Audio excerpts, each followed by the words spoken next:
ఇది కూడా ఉంగరములు మార్చుకోవడం వలన, పెళ్లి దండలు పూలమాలను మార్చుకోవడం వలన, ప్రమాణములు చేయటం వలన వారు ఎవరు కూడా భార్య భర్తలయ్యారని తండ్రి ఒకరు కుమారుడు ఒకరు పరిశుద్ధాత్మను ప్రకటిస్తున్నాను.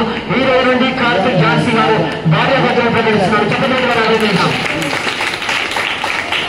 దేవుడు ఆత్మవిశ్వాసాన్ని దేవుడు జతపరిచిన జంటను మనుషులు వేరుపరచరాలని బైబిల్ మనకు బోధపరచబడుతున్న కనుక మీరు ఎవరునో వీరిని వేరుపరచరాలని ప్రభునామను బట్టి హెచ్చరిస్తున్నాను. చివరకు కార్తీక్ ఝాన్సీ గారు ఎలాంటి పరిశిక్షణ విడిపోకుండా కలిసి దేవునికి మహిమకరంగా సంఘంలో సమాజంలో జీవించవలసిందిగా ప్రభుత్వానికి ఆజ్ఞాపిస్తున్నాను. ప్రభుత్వం వారు దైవజనుడు డాక్టర్ స్పాన్సర్ గారికి ప్రభుత్వం వారు ఇచ్చిన ఆ సభ్యులను సభ్యులకు గమనిస్తుండగా తప్పకుండా అభినందించారు.